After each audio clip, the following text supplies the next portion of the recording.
Society 13 Podcast Network. Redefining podcasts.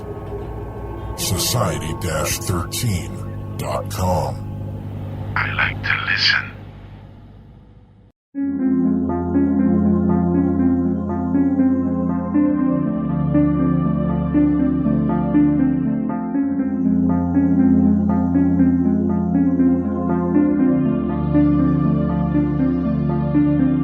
History tells the story of the world and of our lives.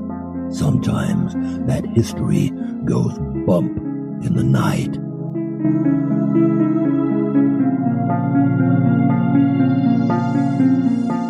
Broadcasting from the center of oddity and the supernatural in Central Florida, it's the History Goes Bump podcast. Hello, you spooktacular people. Welcome to this 173rd episode of the History Goes Bump podcast. Ghost Tours for the Theater of the Mind. I am your host, Diane. And this is Denise. On today's episode, we are going down under to Brisbane. I'm looking forward to checking out this city, Denise, and we are going to a location that was suggested to us by Danika Ehlers, and that is the Commissariat Store. And we also have on this episode the 8th installment in the 3rd series of Tim Prasil's Spectral edition. Denise, sometimes we like to put a timestamp on our episodes when something big has happened in the world or what have you. First of all, we heard the news that Carrie Fisher had had a severe heart attack on an airplane and she was in the ICU. And then on Christmas Day, we lost George Michael. His music was music that I grew up with. I call it the soundtrack to my life. I pretty much have owned everything he's ever done. I had the Wham posters up on my wall when I was a teeny bopper. And it was just very shocking, especially he was only a year older than you. Yes, he was only 53 years old. And then today, as we're taping this, we found out that this morning, Carrie Fisher passed away. Yes, and that was very sad as well. It's like Princess Leia. How does this happen? And she was only 60. So that's just kind of what's been happening in our world. And I think it affects us a little bit more because these are icons that we grew up with or people that we kind of feel like are our own. Right. Well, and they're pretty close to our own age, too, which is very, very scary that, people can be taken that young. And at the heart of our show are ghost stories, which you have to have death, generally speaking, in order to have a ghost story. But I really hate death sometimes. Ditto. And before we get into talking about our location, we want to welcome to the spooktacular crew Eric, who ends his name with CK. Hello, Eric, ending in CK. All right, Denise, are you ready to go down to Brisbane? I most certainly am. Let's do it. Okay.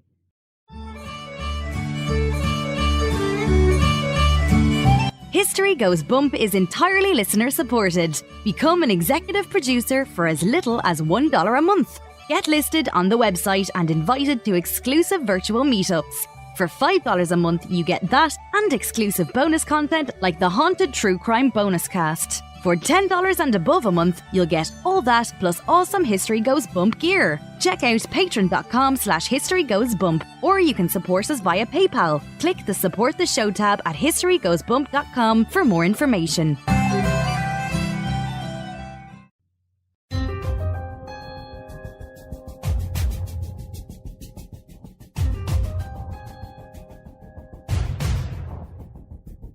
History is full of oddities, curiosities, mysteries, and the truly bizarre. Welcome to this moment in Oddity.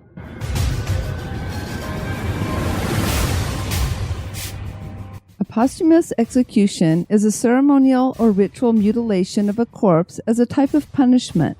For Christians centuries ago, there was a real purpose behind the morbid practice.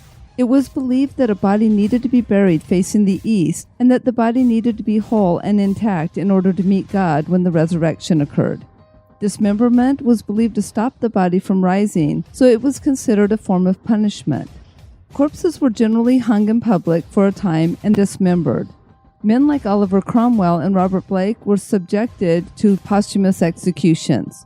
Cromwell's head was displayed on a stick for nearly 25 years and was never returned to his body. Even stranger is the fact that this practice still continues on even in the modern era. In 1986, General Gracia Jacques, who was a supporter of Haitian dictator François Duvalier, was exhumed and his body was ritually beaten to death. Bodies have also been unearthed to stand trial in the past. Interrogating or executing a dead body certainly is odd.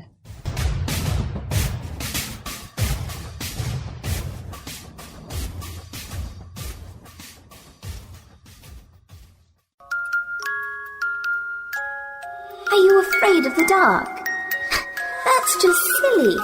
What you should be afraid of is the thing that watches you sleep.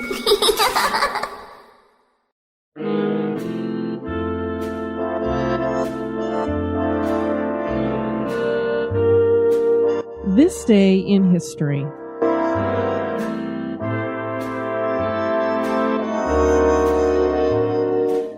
On this day, December 28th, in 1938, the silent film star Florence Lawrence commits suicide in Beverly Hills. She had been born as Florence Bridgewood in 1886 to a vaudeville actress. Her mother took her on the road, and she soon was joining her mother on stage. She had her first movie role in 1907. She appeared in nearly 250 films and was so successful that she was able to buy her own car, which was unheard of in the early 20th century. Although she was famous for being a silent film star, she was also a talented inventor. She designed the first auto signaling arm, which was a mechanical turn signal that worked by pressing a button that raised or lowered a flag on the car's rear bumper that told other drivers which way a car was going to turn. She also invented the first mechanical brake signal that worked the same way. When a driver pressed the brake, a stop sign flipped up on the back bumper. Unfortunately, she did not patent these inventions, and so she received no credit or profit from either of them. She was only 52 when she took her own life.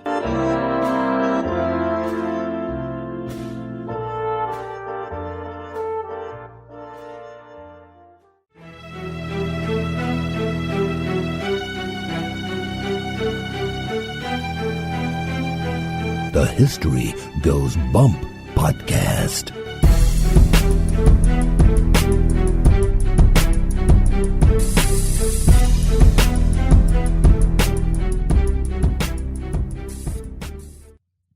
The Commissariat Store in Brisbane is the second oldest building in the city and dates back to the early years when Brisbane was a penal colony.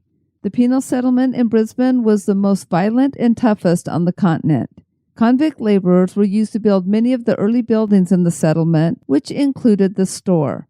A violent confrontation during the construction seems to have led to at least one haunting at the store, but there could be more spirits hanging around the building that now houses a museum that includes some morbid artifacts among its displays. Join us as we explore the history and hauntings of the Commissariat Store. Brisbane is a very old city, one of the oldest in Australia. The area was inhabited by the Turrbal and Jagera peoples, and they called it Meanjin, which means place shaped like a spike. As was the case with much of early Australia, Brisbane started as a penal colony. The first European to discover Moreton Bay was James Cook in 1770. The Englishman who circumnavigated Australia and recognized it as a continent was Matthew Flinders, and he was the first European to detail the Queensland coast more thoroughly, which he did in 1799. Moreton Bay is surrounded by these red-colored cliffs, and so I guess he decided that why not call it Red Cliff Point, so that's what it originally was called. And Flinders is also the person who put forward the idea that Australia should be named Australia, and he was taken up on that suggestion. The governor of New South Wales was Sir Thomas Brisbane, and he ordered further exploration of the Moreton Bay because he wanted to establish a new northern penal settlement. Because of his leadership, the river was called the Brisbane, and later the settlement would carry the same name. Non-convicts started coming to Brisbane in 1838, and by 1842, Brisbane was declared a free settlement. Queensland separated from New South Wales in 1859, and Sir George Ferguson Bowen became the first governor of Queensland. Brisbane was chosen as the capital at that time, but it was not incorporated until 1902. The Moreton Bay Penal Settlement was considered experimental at the time it was founded. Commandant Henry Miller was tasked with finding a good location. The first place he chose proved to be indefensible, and malarial mosquitoes swarmed heavily. That would make me run like you wouldn't believe, Denise, because I apparently have the blood type that mosquitoes love. They definitely like to chew on you. The second location was found in 1825 and was a triangle of land bounded on two sides by the Brisbane River and the escarpment which is now Wickham Terrace. An added bonus was that there was a natural barrier against escape. This settlement was as tough as they come. Only the most hardened criminals and reoffenders were sent to Moreton Bay. The prison was very violent, and death from disease was rampant. Dress for the convicts were gray jackets with the word felon painted across the back, trousers that buttoned on the side, and leather hats. The convicts worked in chain gangs of up to 15 men, and they were connected by fitted leg irons that had leather cuffs to prevent chafing. Between the irons was a length of chain attached to a rope that was used to keep the chain from dragging on the ground. And I don't know if they had to tie the rope around their waist to pull the chain up or if they had to hold the chain up with one of their hands while they worked with the other one. I'm not exactly sure how they did that and why they were worried about the chain dragging on the ground, because I wouldn't think that they would break apart just from dragging along the dirt. And the reason why those trousers buttoned up the sides, Denise, is because they wouldn't take these leg irons off of them. They had to wear them all the time, but this was so they could take their pants off at night when they went to sleep or whatever. Oh, wow.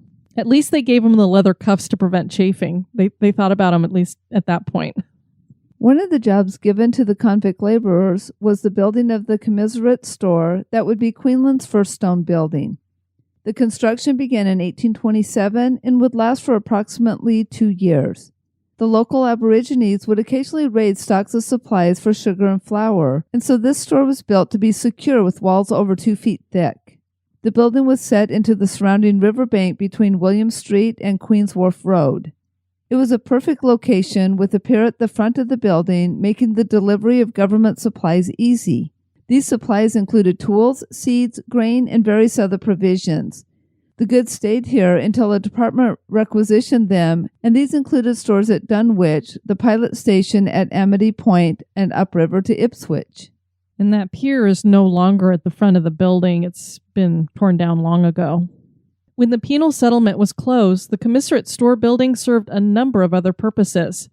It became a repository for the Queensland State Archives, and later a migrant depot. It is one of only 2 buildings to have survived from the convict era. Today, the Royal Historical Society of Queensland has its headquarters located inside the Commissariat Store building.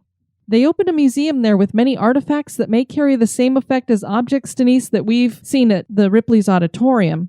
Bring in some of these objects that have either had certain things done with them or they were used for certain things, and sometimes they still hold on to that essence that was a part of them at one time. So you've got things in here like the gallows beam from Bogo Road Jail. So a lot of people were hanged on that beam. So you can only imagine what might be trapped within the wood there. Oh, I can. Yes, definitely imagine. There's a lot of stuff that is from the time when it was an early settlement, not necessarily just when it was the convict era, but other people who started to come, the Europeans who were non-convicts. So it's like a typical museum where you see some of the old artifacts and implements and tools that they used to use. But then there's also these other interesting things. Like there's a bottle from the St. Helena Island penal establishment that has fingertips in it from unknown convicts. And they believe that the reason why there's these little fingertips in there is because these convicts would get these brilliant ideas. Remember we talked about Bonnie and Clyde for our Haunted True Crime episode, and that Clyde had he took like a sledgehammer to his foot because he thought if he broke his toes and stuff, he wouldn't have to do work duty, and he basically crippled himself for the rest of his life. Well, these guys would cut their fingers off so that they'd be like, oh, I can't work. I mean, it's just brilliant. Okay. Great way to solve that problem. So anyway, these kinds of objects, as we know, sometimes can carry this energy that leads to supernatural occurrences. And it would seem that something is haunting the store. And so the employees that work there, when they're in the building alone, have reported hearing strange noises like disembodied footsteps in vacant parts of the building. A side door has phantom footsteps phenomenon, which occur frequently, particularly after somebody has knocked on the door. It sounds as though someone is approaching the door to open it, but then comes to a stop and the door never opens. Objects are routinely moved from one place to another overnight, and shadowy figures are seen waving from the window of the empty building. It is thought that one of the ghosts of the store is a convict, The former president of the Royal Historical Society of Queensland, Alan Bell, remarked to the Courier Mail in an article published on October 9th in 2009 that he didn't think the building was haunted, even though there are reports that a ghostly convict roams the grounds. The story that is told is that 2 convicts were building something in the rear yard when one of them attacked the other with an axe. The victim was wheelbarrowed to the hospital where he later died. The convict that did the murdering was John Brungar. He had been a native of Kent and was convicted of a crime for which he was given a life sentence. This meant that he would have a free trip to the penal colony of Australia. He was loaded aboard the convict transport Prince Regent on September 17, 1819. There were 159 convicts aboard the ship, with 43 of them being sentenced to life sentences of servitude in Australia. The trip took them 4 months, and the ship landed in Sydney Cove. Brungar spent a year in Sydney before he got in trouble again and was brought up on charges at Parramatta, and another 2 years was added to his already life sentence. You gotta love when somebody has a life sentence and they're like, well, we're gonna add 2 years onto that. Okay, it's already a life sentence. What's the point? I know, it's like, that was punishment, I guess. He was transferred to Newcastle in March of 1821. 4 months after arriving there, he broke out and fled into the bush. He was found quickly and was given 50 lashes as punishment. See, they figured out adding years onto the life sentence, not a good idea. Giving him lashes, good idea. And the lashings that they would do, I don't know about this particular place that he was at, but I know at the Moreton Bay one, it was like a cat of nine tails is what they were using for that. He kept up his best behavior for a while and was put on detail to transport livestock from Windsor through the Wallis Plains. It was a poor decision on the part of the authorities, as Brungar took off again. He was found once again and given 75 lashes as punishment this time. Poor guy just could not stay out of trouble, and he was brought up on charges again that added another 7 years to his life sentence. There really was no choice at this point but to send Brungar on to the Moreton Bay Penal Settlement. Brungar was assigned to the chain gang that was building the Commissariat Store. On September 27, 1828, Brungar would commit his final offense. Another convict named William Purfoot was working nearby digging the trench work using a mattock. His mattock was considerably lighter than the other ones, and Brungar wanted to get it for his own. He first asked Purfoot to hand over the mattock, and I'm sure he didn't do it very nicely, so the man, of course, refused. The two got into a tussle, and the overseer told Brungar to move to the other side of the trench work. Brungar moved, but he was seething and plotting his revenge. At midday, he decided to carry out a plan of attack. He grabbed his mattock and ran across the pit until he reached Purfoot. He slammed the pick end of the mattock into the man's skull, and it sunk in 2 inches. Purfoot fell over, but he was not quite dead. Oh, can you imagine? No. Brungar has just hit this guy in the head, basically with a pickaxe. Then what does he do? He grabs a shovel and gets back to work like nothing's happened. Nothing to see here, folks. And of course, they're in this pit full of men who have all just witnessed this happen. So they're all watching him pick up the shovel, go back to work like, you guys didn't see anything, really. So they loaded Purfoot up into this wheelbarrow and carried him up the hill to the hospital. So the legend that's told about this appears to be true when it comes to the wheelbarrow being used rather than, an ambulance or something like that. He actually languished for 6 days before he finally died from his injuries. Brungar was sent to Sydney to face murder charges before the Supreme Court, and he was found guilty. This time he did not have additional years added to his sentence. He was sentenced to die, and he was hanged shortly thereafter. The convict haunting the store could be either Purfoot or Brungar. Neither actually died on the property, but their deaths were connected to it, or maybe it could be somebody else's spirit. It may not even necessarily be a convict, because the stuff that I read, it didn't say that they saw a full-bodied apparition wearing these convicts' clothes. A lot of it is just hearing noises. It's not even really seeing something. So that's pretty much what we could find about this location, but Brisbane has a lot of hauntings going on there. A lot of them are connected to historical buildings, which we've added to our list and we'll get into in future episodes. But there were a few stories that didn't necessarily have a connection to a historical building that I thought would be fun to share with everybody. These were all documented by the Brisbane History website. In Bardon, a few years ago, a young Brisbane woman claimed that the ghost of a tall young man with shoulder-length blonde hair, a surfy type she called him, had appeared one night beside her bed, stark naked. Friends and neighbors told her it must have been a prowler, a burglar, or wishful dreaming, but she was convinced that she had been visited by a ghost. 2 other young women appeared on television shortly after to tell a similar story of a blonde-haired young man, completely naked, sitting in a tree outside their house in the leafy suburb of Bardon, staring in through their window. Local opinion maintained that it was the ghost of a young man whose girlfriend had once lived in the house. A much more sinister collection of spirits inhabit an old house in another suburb on the western side of Brisbane. The address was not published. The house has a grim history. A tenant hanged himself there in the 1920s, and a previous owner refused to let anyone dig in the yard, which led to all sorts of speculation about buried bodies. Everyone who's lived in the house seems to have been caught up in its evil atmosphere, their lives disrupted by domestic arguments, mystery, and cruelty. A whole team of ghostly figures appear suddenly and disappear moments later inside and outside the building. A medium was called in the 1970s and told newspapers that she felt terrible anguish and pain in every room of the blighted old house. And of course, if she knew the legends that went on there, that would be pretty easy to surmise. An old Queensland-style home at Lutwyck is said to be the lair of an unfriendly ghost. A security guard reported that he went there one hot December night at around midnight. When he entered the empty house, it was freezing cold. His teeth began to chatter with cold and fear. An eerie female voice came out of the darkness, screaming at him, "Get out! Get out!" Needless to say, he wasted no time obeying and has sworn never to return. The exact location of the house is a carefully guarded secret, but nothing in its recorded past accounts for the presence of a ghost. If I hear somebody telling me to get out, I'm like, no problem. I'm out of here. A pickle factory had once stood on the corner of Adelaide and Wharf Streets. It later became the home of Radio 4 BC. It was demolished some time ago. Nighttime radio announcers would complain that the broadcast room would get icy cold and that they would hear the sound of someone crying out for help.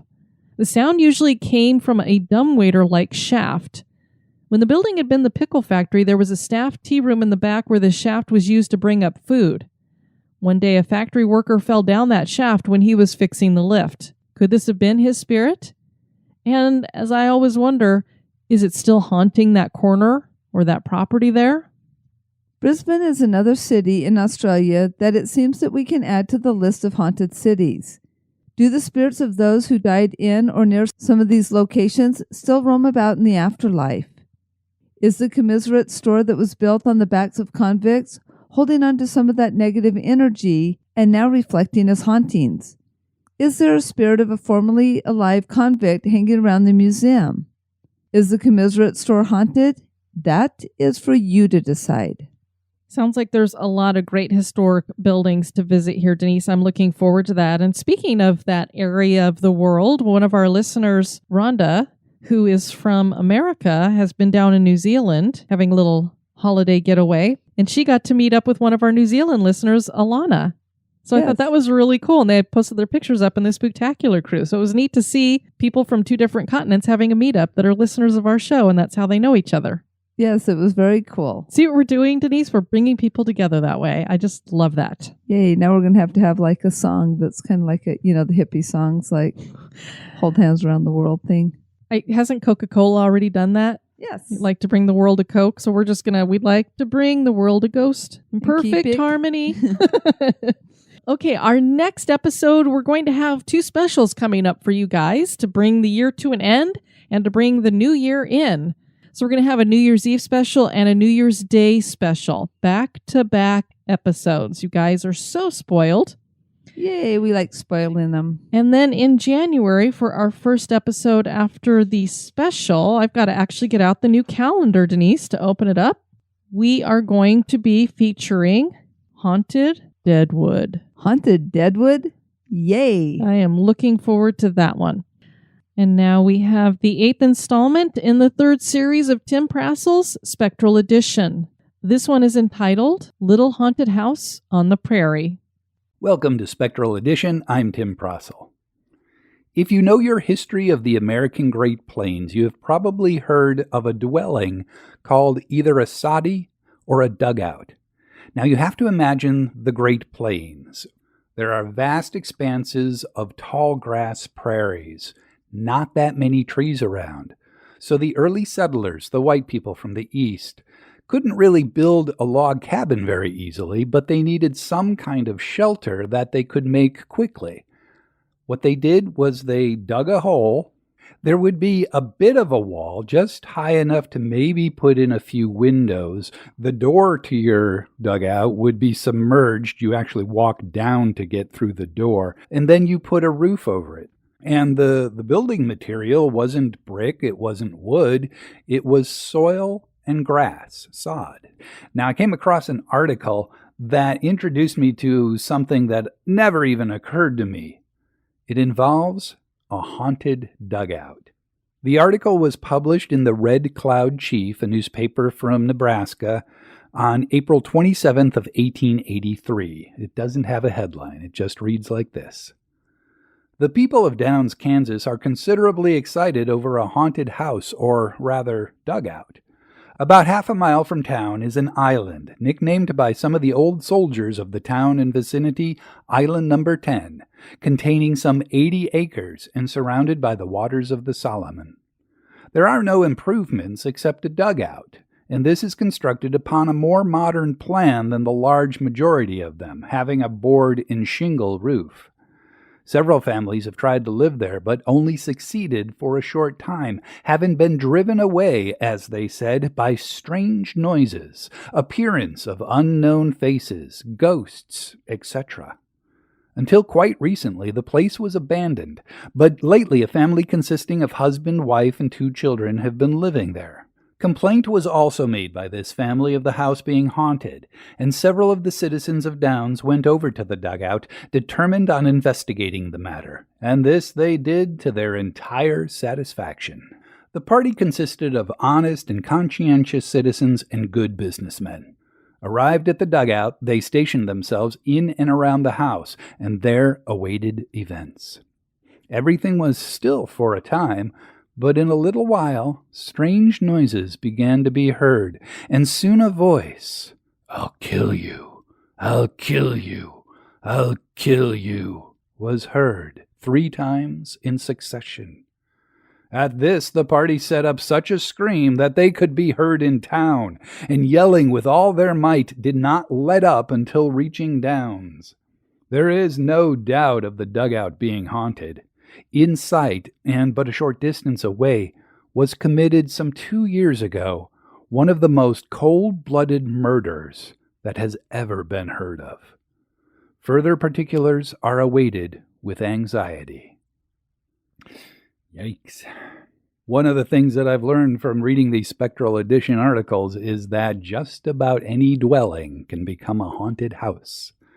You've been listening to Spectral Edition. I'm Tim Prasil. I have close to 300 of these articles, and I post one each Wednesday on my website, The Merry Ghost Hunter. You can also listen to previously released audio versions of Spectral Edition. The name of the website again, The Merry Ghost Hunter. I hope you stop by. Thank you for that, Tim. We'd love to have you guys check out our website at historygoesbump.com. Denise, if people would like to send us any feedback, where can they do that? They're going to do that at historygoesbump@gmail.com. We have a few iTunes reviews to share with you. Tony the Mechanic, Paranormal Gold, 5 stars. Every show is fascinating from beginning till end. I love how they take a listener's suggestions and turn them into a show. The different segments of the show, like This Day in History, keep the show very educational as well as spooky. Listen once and you will be hooked. Thanks, Tony. Appreciate that. And then we have Dallas Stars fan, the best of both, 5 stars. Our whole family enjoys this well-written, nicely produced, and professionally presented podcast. It combines our interest of history with our interest in the paranormal. These wonderful presenters produce a podcast that educates, enlightens, and most of all, it entertains. If you want a podcast that is fantastic and will leave you wanting more, this is the one. Again, we thank you so much for being listener-supported with no commercials. Bless you, too, for the great work. Thank you so much for that review. We want to thank you guys for listening to this episode. I have been your host, Diane. And this has been Denise. You take care now. Bye-bye. This episode has been brought to you by our executive producers. We'd like to thank Christina Lee for her one-time donation. Thanks. Have a spooky experience that occurred at an historic location? Want to give us feedback or have a suggestion for the show? Share it with us at historygoesbump@gmail.com.